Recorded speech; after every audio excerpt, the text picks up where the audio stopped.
You are listening to the Digital Parent Podcast with your host, Ced Lewis.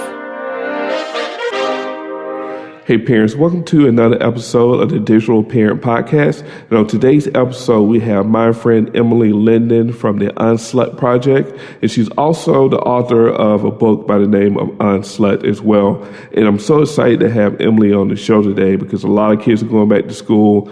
A lot of bullying is getting ready to take place. And on this episode, she really talks about sexual bullying and she talks about slut shaming and how to address it if your child is going through those issues. So let's jump right into this episode, but before we do, a quick word from our sponsor, mSpy. Parents, mSpy is the ultimate monitoring tool for all devices. mSpy remotely tracks GPS locations, calls, text, messages, WhatsApp, Snapchat, web browsers, pictures, and much more. With mSpy, you can also restrict unwanted calls, block websites, or even block apps. Go to mspy.com for more information. Hey, Emily, welcome to the Digital Parent Podcast. We're so happy to have you on our show today. Thanks for having me. Now, we want to get directly into, your project, the Slut Project. But before we talk about the project, can you give the audience a little bit of your history and kind of explain how you firsthand dealt with sexual bullying in school? Sure.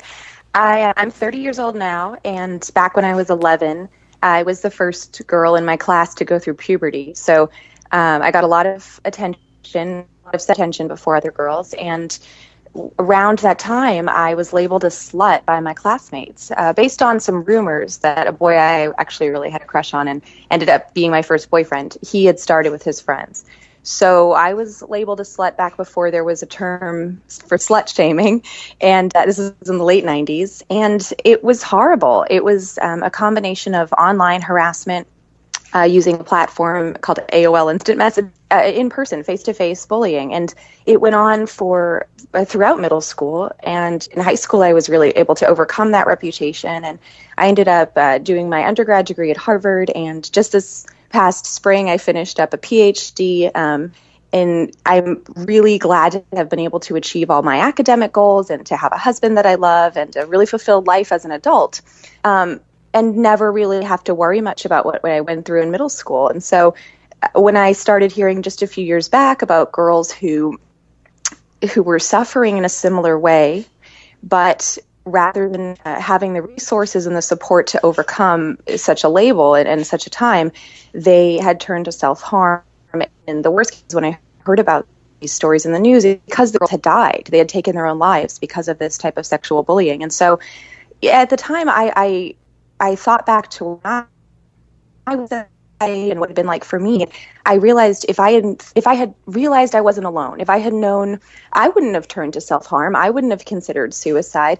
And perhaps even having those resources was the reason that I eventually was able to overcome this type of sexual bullying. And so I found it my obligation. I really felt compelled to contribute to the online conversation and the activist work that's being done to reach girls who are going through sexual bullying in some way from all different backgrounds, regardless of the resources or the parental support or the institutional support they have, and to let them know through the Slut Project, through this fantastic collection of women's and people of all genders experiences overcoming slut shaming and sexual bullying, to let them know that they're not alone and that they can overcome it as well. And so that's been the main goal of the Slut Project. And I started it by taking my diary from when I was in middle school and putting it online for comment and to interact with the people who read my diary and to kind of reflect upon it, what it was like at that time and what I know now. And that diary is now a book, and I'm really delighted and in awe that it's been able to reach so many people and speak to them from that voice in my diary, that 11-year-old girl's voice. You know what? That's an awesome story. When you were going through that sexual bullying, did you ever talk with your parents? Did you ever feel comfortable talking with your parents about what you were experiencing in school? I didn't. My parents tried to talk to me. I was really lucky. I had really motivated and, financially stable parents who were able to enroll me in activities outside of school that were not part of that toxic environment. So that was a way that they were able to help me. They knew something was wrong, but I would never have felt comfortable confiding in them about the details. That's something that's really stuck with me, because I talk to a lot of parents now who are desperate to reach their children, who suspect something might be off, or that their child might be maybe have been the victim of a sexual assault in the worst cases. It has been labeled a slut. And it's such a tricky topic because it overlaps with the same type of hesitance to talk about any kind of bullying with parents. But when it's sexual bullying, it adds this whole other layer of shame that, at that age, I thought I had deserved it. I thought I had brought it upon myself, and I thought my parents might blame me for what I was going through as well. And so even though they got whispers of what was going on from the community. I mean, a lot of the adults knew about my reputation, and they told my mom. They repeated the rumors to her. So she knew that I had this reputation, but I was never able to really connect with her about it or confide in her in a way that would have been helpful to me. And I regret not taking them up on their offers to talk. And do you see the same thing happening now with young girls, where young girls are still hesitant to discuss the issue with their parents? I do. And nowadays, there's the whole added layer of social media can be alienating between parents and children. It can make it so that there seems to be this rift of connection where parents just don't get it, in quotes, in a way that the parents have not gotten it in the past. It's been that way, and that's always been I know in the late 90s, I certainly thought my parents just didn't get it, and they thought the same about their parents. But now there's an added layer of technology that in some ways can really muddle that communication and make it so parents also feel like they just don't get it, actually, and they don't feel comfortable or feel that they have the knowledge to really guide their child through the online aspect of sexual harassment. Now, we see a lot of this taking place online, and I guess my question is, how do we define slut shaming, or how are these young ladies defining it? I define slut shaming as suggesting or saying outright that a girl or woman should feel inferior or ashamed of her real or perceived sexual behavior. And so it ranges from, rolling your eyes and making some derogatory jokes about a stranger, a woman in a bar who you think is dressed a little bit too scantily. That is a type of slut shaming. But when I talk about it in the worst case scenarios and in relation to young women, adolescent girls who are really at risk for self-harm and other dangerous behaviors, slut shaming often manifests pretty insidiously and under the radar in messages that we send them about their self-worth and how they will be defined as a person through adolescence and as an adult woman. And so girls, without any kind of counter-narrative, if we don't provide it, receive messages from all the media sources that they interact with and watch that a woman is good and worthy and useful if she is perceived as sexy in a very specific way, not an authentic sexuality, but this very specific type of usually white, usually thin, posed in certain ways type of sexiness that we all kind of buy into as the ideal. And that is really damaging, because when they try to perform that and live up to being a good, worthy, useful woman, we turn around and tell them that they're horrible sluts for having tried to perform this message that we've taught them from childhood. So it's this catch-22 for girls who are growing up and without any type of parental support or connection. We leave them kind of in a lurch on their own and expect them to navigate these really conflicting messages that they're given from all the different adults in their lives, from parents and church leaders and teachers and that type of thing. So really it's important, given all of the different types of messages that girls receive in the form of slut shaming, to help them recognize that as slut shaming. And I should also say, when I use the term slut shaming, I put slut, S-L-U-T, firmly within quotation marks. I don't put the whole slut shaming within quotation marks because the shaming is real, but I don't buy into the idea of a slut in the first place as something that exists. So whenever I write it, I put it in quotation marks. So let's talk about that briefly. So I'm assuming that the reason that you put it in quotation marks is that if you're saying the word slut, then there's some type of derogatory word used to describe women's sexuality. So it's an argument that, women have to own their own sexuality and women are free to be as sexual as they need or want to be. Yeah, that's certainly part of it. And also just that we don't need a word to label women whom we think of as, for whatever reason, outside of a norm sexually. And that's really what slut's been used to do. I mean it because there's no real strict definition of it. And I ask people to define slut when I hear them use it. It's a great way, actually, for parents to start conversations with their kids when they might overhear not just the word slut, because that's not always involved in slut shaming. It could be any similar word, whore, thought. It could be an implication that a woman's body is inappropriate, that type of thing. So ask them, what do you mean by that? How do you define that word?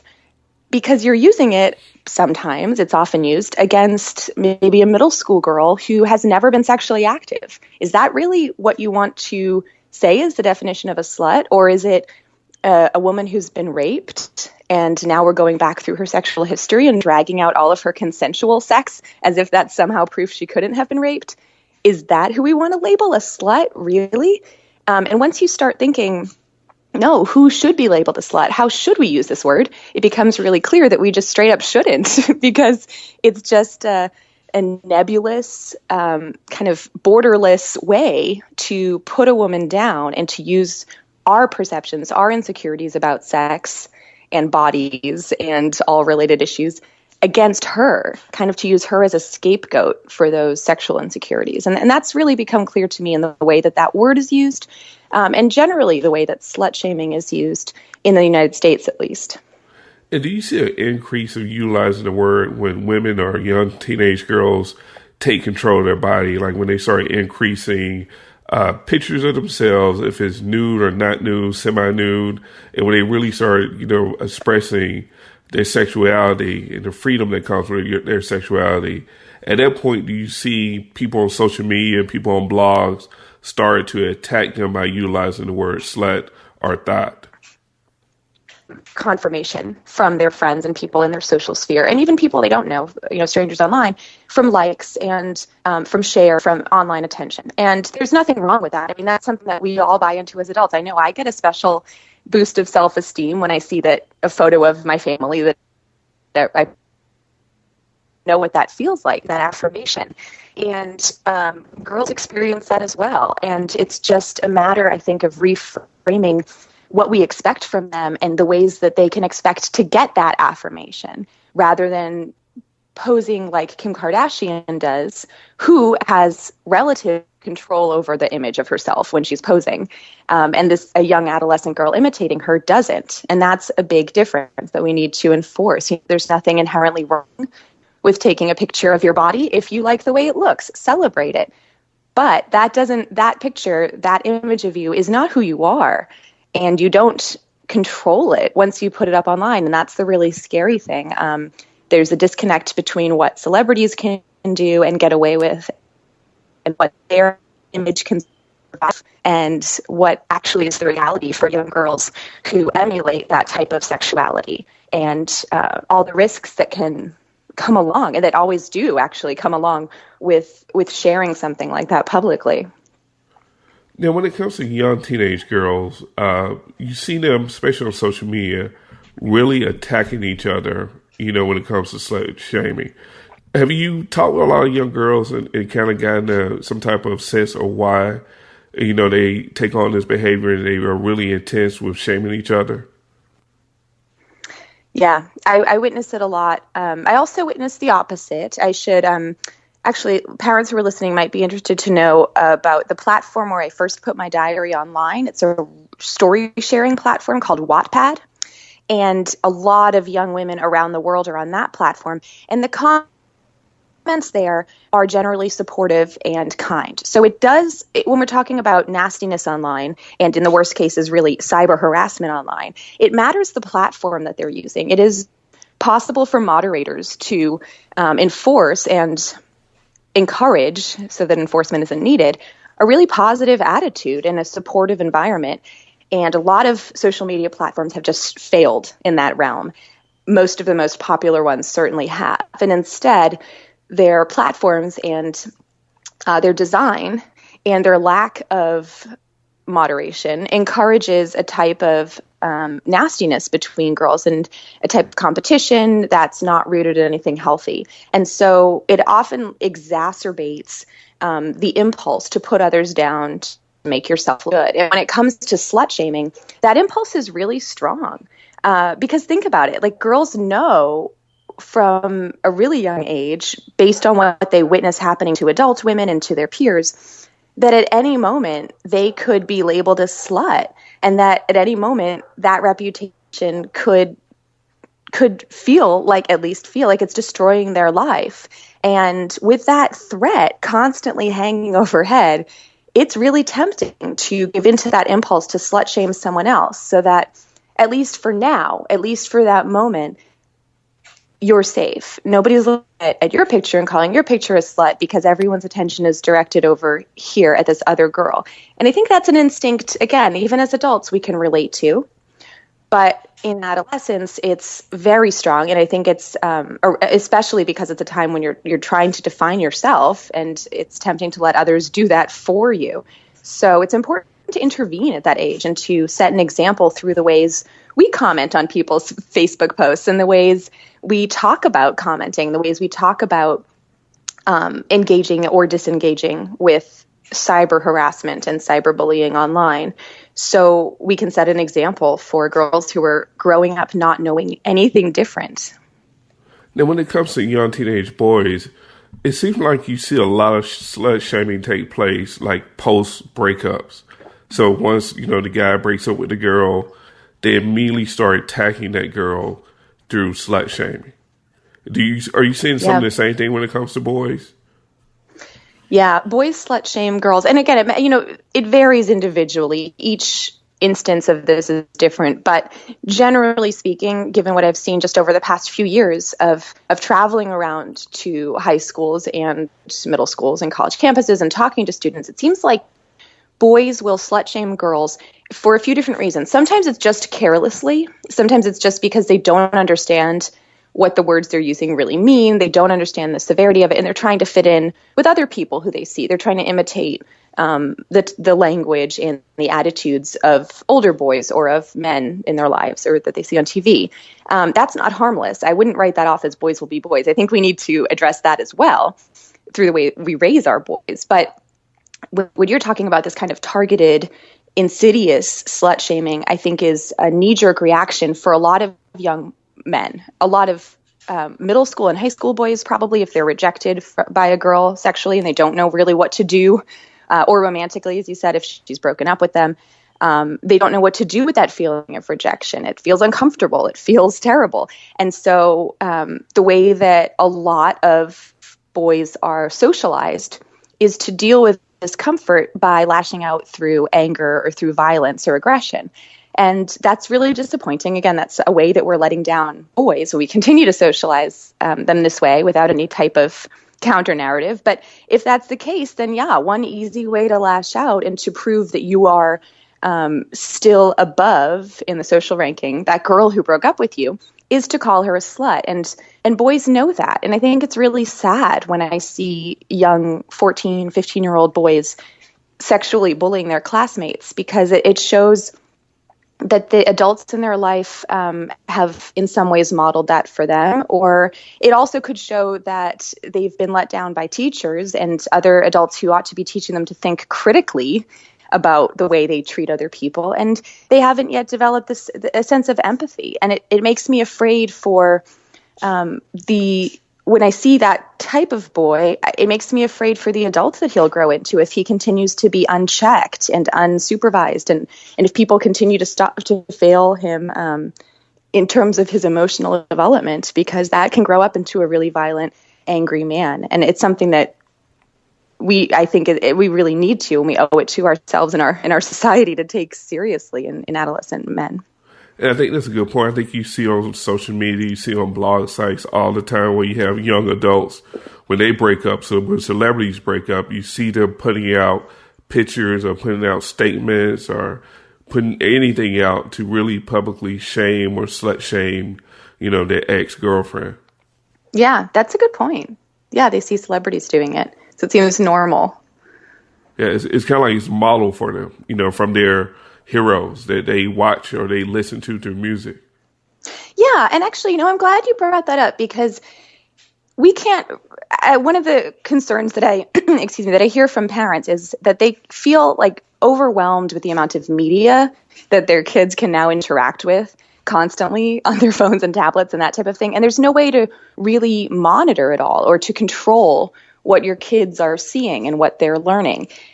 That's just something I think we have to get used to. I think we have to move away from like the lockdown model when for sex education and any type of technology, we just kind of cover our ears and sing la la la la la. If I don't tell them about it, it won't happen, because it's not true. Kids discover how to use internet tools on their own, and they discover internet porn, and they draw conclusions about what sex is based on that. So I think we really need to use those moments with celebrities. Like if we see Kanye saying something about Kim Kardashian or Amber Rose, we can use those news stories as conversation starters rather than just letting them sit and stand in for model behavior. We can ask our kids, what do you think about that? Why do you think he said that? Do you think it's a healthy way to end a relationship? What might you do differently? All types of questions that we can customize for our kids, because parents know their kids better than anyone else, but use those moments as conversation starters so that you're, on one hand, demonstrating that you're kind of cool and in the know, but on the other hand, using models and people and celebrities that your kids care about as role models, using them to tell a story or to demonstrate a lesson that might be counter message they're trying to teach your kid. I think parents can really feel empowered to do that. They can change the narrative and use any type of celebrity event that might be on the surface something you'd want to block your child from seeing or understanding. If you can't block it, which is the case, I think we really need to turn around and start trying to use it as a way to start a conversation about what can often be a really awkward topic. You know what? I think that's a great point. I think you just use a perfect example of Kanye West and Amber Rose. I know you know Amber Rose in the fact that that's the perfect example of slut shaming, because when they broke up in the media, Kanye intensified the slut shaming against Amber Rose through different media outlets, through different blogs. And every album he's released since the breakup, he has slut shamed her on a lyric or on a song on one of his albums. Like, it still continues now, even though that, he's remarried, he's married to Kim Kardashian. On his latest album, he is still slut shaming Amber Rose, which kind of lets you know that he's never been able to deal with that public rejection that took place within their relationship. Yeah, that's a good point. And I think that's a great way to frame it for young Black men as well. Is, what do you think about this? Is this a way to treat our women? Is this a way to publicly present, our relationship? Do you think that makes Kanye a big man? Or do you think, exactly as you just pointed out, do you think he might demonstrate that he's actually kind of insecure and weak and unable to overcome this public rejection? And these are the indicators we can use toward that. I think that's great. And I honestly, Black women that I work with who are concerned about their sons, and not just their sons, actually, their daughters as well. I think using really cool, agreed upon artists who we're all like, yeah, you know what? When Bill Cosby was a comedian, he was funny. I laughed at him. I watched his show. Yet, as a person, he's a monster. So we have to be able to separate the positive reaction we might have to someone's work, to their public figure, from what's going on behind the scenes. And I think that also, it encourages kids to develop some types of critical thinking and to think, in any case, in their own lives, if they hear a woman come forward and say that she's being sexually harassed, if they hear a woman come forward and say she's been sexually assaulted, to question their own perception of that person she's accusing, rather than dismissing it and saying, oh, he's a nice guy, oh, he's a star football player, he would never do something like that. I think using celebrity stories that they can't escape anyway, as ways to kind of encourage kids to apply that to their own lives. I think that's a great way to develop critical thinking skills and to raise self-aware men, as you pointed out. I think it's a great tool that is, it's really necessary to start seeking out ways to use it. Now, speaking of Amber Rose, I know she does this slut walk. Is that like a perfect example how women are taking that word slut and becoming empowered by it and putting it out there to draw attention to what's taking place with females? Yeah, it is. And I'm glad you brought up Amber Rose's slut walk, because in general, slut walks started in Toronto, and I've always had, over the past few years, I've had issue with them because they are almost always white women. And I wondered about that. I talked about it with some women of color who are on different working groups with me, and why is this reclamation of the word slut something that only white women really feel compelled to do or publicly? And it just became so clear, Black women don't have that space because there are so many added layers of stereotypes against them, so Right. many different restrictions about how they are allowed to be women that I, as a white woman, don't even have a way to comprehend, that it just seems, in a lot of women I've spoke to, at least, it just to them seemed kind of absurd to, okay, really, I'm going to wear a bikini and wear a sign that says I'm not asking for it and walk through the streets and expect people to see my body as a Black woman and not draw all types of wrong conclusions about that and treat me horribly because of it. No, it's not a risk that they really had space to take. And that really struck me. And I felt a little bit annoyed with the whole movement until Amber Rose. So when she asked me to come participate in her slut walk, it was eye-opening and it was revelatory because first of all, I, as a white lady, was a minority. There were so many different colors and so many different ages, and not just cisgendered women, non-binary people. And everyone kind of came out and wanted to talk about what their experiences were, their specific experiences, the ways that, in some cases, being a woman of color had played into those experiences and amplified them or aggravated them. I mean, it was a wonderful space to just air a lot of grievances, but also to find solidarity with people who could understand and really understand. And I loved watching that happen. And I know that you're doing the Unslut Project. Can you just describe the Unslut Project for our audience?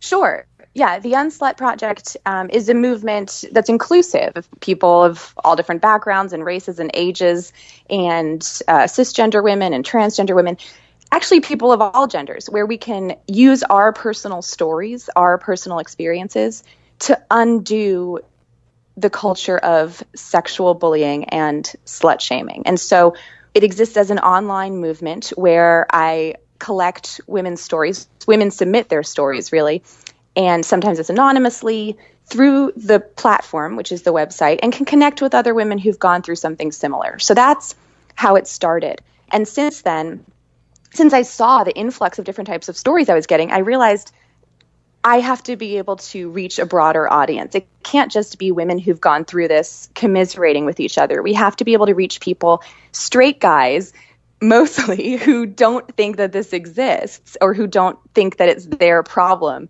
and it's something that they're responsible for. So it's been really fun to build a documentary film that I'm able to then screen on campuses and that people can find on iTunes and watch in their living rooms or in community centers.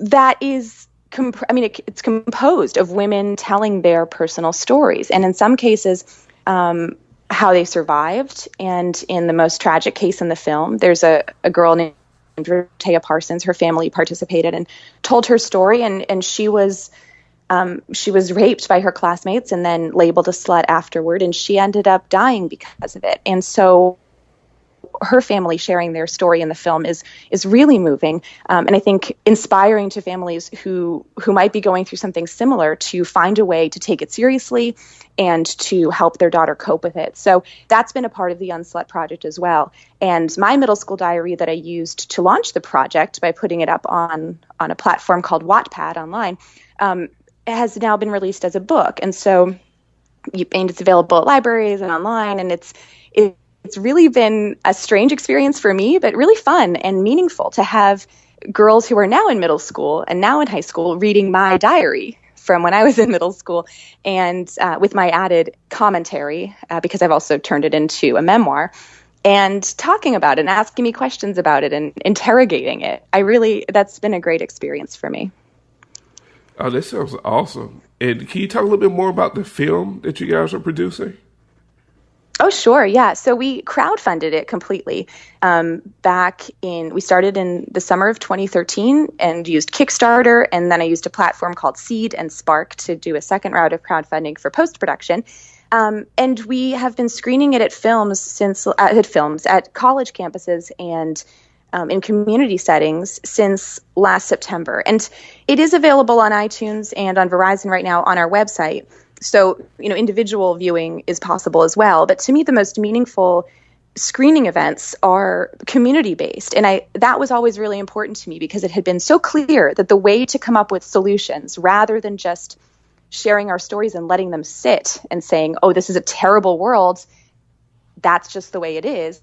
The way to get to the solution building was to watch a film in a community, whether it's a school campus or a library in a tight-knit town, with parents in attendance and administrators from the school and community members and kids, students, to watch the film and have a discussion afterward. And those discussions have been so meaningful, the ones I've been able to attend and be a part of, coming up with tangible, useful ways that they, in that community, that makes sense to them, that they can undo the stereotypes that we all experience. But it also has been kind of a sad experience to go around and attend these film screenings and the follow-up discussions, because it has revealed to me just how common this type of sexual bullying really is. Almost every screening I've been to, someone is moved to share their own experience in the group.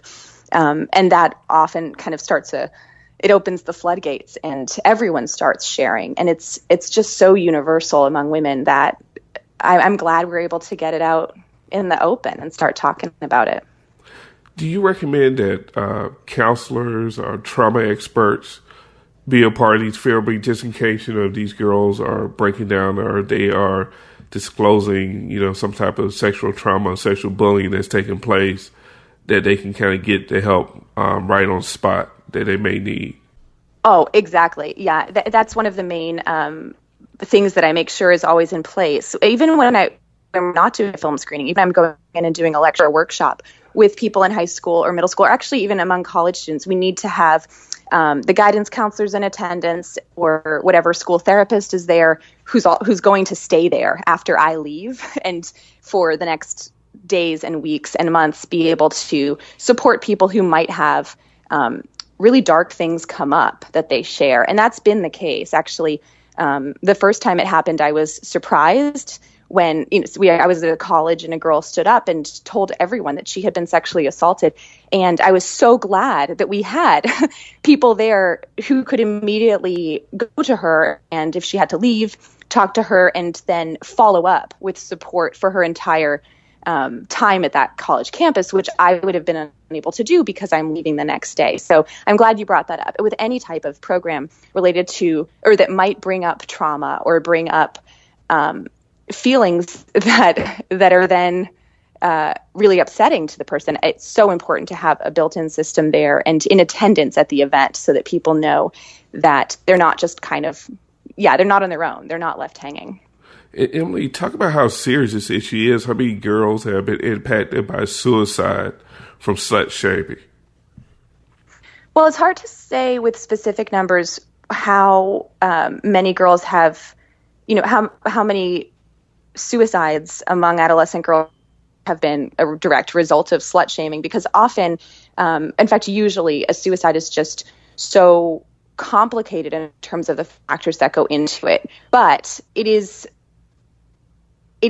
often a kind of a list for more problems that would then lead to self-harm and suicide. What I mean by that is often if a girl is labeled a slut, it's not just that she can let it roll off her shoulders, is that she then becomes just a slut, because you cannot be a slut and a star football player a pre-med student. That's all you're boiled down to that. So what happens is if a girl has ongoing depression, or if she has been struggling with mental health issues or anxiety or any type of struggle that's ongoing or that might be triggered, that type of sexual bullying can do that triggering and can then lead to terrible consequences in terms of destroying her self-esteem long term. So unfortunately, I don't believe that any solid numbers exist proving that, being labeled a slut leads to suicide in this and this and this type of way. But a better way to think about it is to address the children in our lives holistically and to think about all the different aspects that are going into their mental health and that they need for their survival. Sexual bullying seriously because of how much damage it can do if it's thrown into the mix. And one last question, Emily, what would be your top tip for parents who have girls or boys that may be experiencing slut shaming? Well, my top tip would be to be an ally from the start. It's become pretty clear to me that the key factor in determining the extent to which a young woman is affected and internalizes that label of slut or slut shaming can be ameliorated. It can really be, her load can be lightened if she has a built-in support system from years before, from early childhood, where she knows that adults in her life whom she trusts are on her side. That is crucial. And it's something that, the groundwork has to be laid from early childhood. It has to be laid along the way. It's a really hard thing if you don't have a relationship that's supportive with a child to then try to get them to open up with you about sexual bullying because it's just such a sensitive topic. But with that said, there are a lot of parents in that situation. And the best advice that I can give is to help your daughter define herself some other way. That, in hindsight, is what happened with me. I realized, when my parents took me out of my school environment as much as possible, enrolled me in musical theater productions and voice lessons, even if it's, getting them involved in an extracurricular sport activity or helping them, hone their drawing skills or encouraging their, if they're into building websites or doing some kind of activity that boosts their self-esteem that they can get really good at, encouraging them to focus on that. So then your child can see in their own mind, they are not just a slut. They are a great graphic designer. They're a pretty good soccer player, or they're really good at playing the guitar. Whatever that activity is, it doesn't have to cost any money. It doesn't have to even be much of an investment in terms of time for the parent.